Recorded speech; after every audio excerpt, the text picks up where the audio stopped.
Aujourd'hui, on parle de libération en fait de Rania Hamdouni, la militante queer, féministe, la militante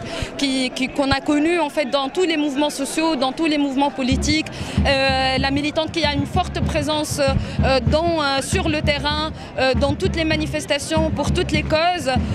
et qui a été arrêtée samedi dernier, qui a eu un procès dans le tribunal de Tunis le 4 mars, excusez-moi, et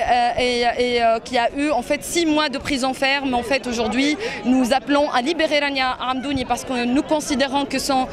arrestation et tout le procès en fait est un procès politique qui vise en fait à taire la voix de Rania Hamdouni, et derrière Rania Hamdouni tous les militants et tous les jeunes actifs dans les mouvements sociaux. Aujourd'hui, nous parlons de plus de 2000 arrêtés, 2000 jeunes devant les tribunaux et dans les centres de détention qui n'ont rien fait sauf participer à des manifestations pacifiques, sauf en fait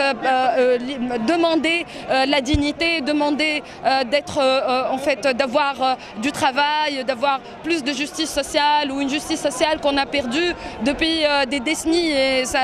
cette situation, cette crise économique, en fait, la seule réponse que nous avons en tant que jeunes, en tant que force en fait vive du pays, en tant que société civile et des jeunes en fait de quartiers populaires ou autres, en fait, c'est de porter nos voix en fait dans la rue. Et donc ces mouvements sociaux aujourd'hui sont criminalisés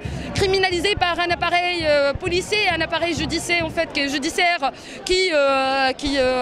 qui bafouille nos droits, ces droits qu'on a défendus depuis des années. On a cru qu'avec la révolution on a des acquis, et ces acquis ne sont pas touchables. Et bien aujourd'hui ils sont en fait en danger. Le droit de manifester dans la rue est menacé, le droit de la liberté d'expression est menacé, nos droits en fait civiques de jouir carrément de notre citoyenneté, de la participation citoyenne, de faire pression sur le Parlement par exemple, où le gouvernement est menacé et bafoué carrément. Et aujourd'hui donc la Ligue, par exemple la Ligue tunisienne des droits de l'homme, a repéré et a documenté des pratiques de torture dans les centres de détention, dans les prisons, à l'encontre en fait de jeunes, et pas seulement des jeunes, aussi des enfants et des adolescents. Aujourd'hui nous sommes en train de faire un pas en arrière et pas en avant, et il faut justement casser cette mur de peur, en fait, le mur de la peur, et disons en fait ce complot en fait dirigé par une volonté politique pour faire peur aux citoyens et aux citoyennes et les faire taire.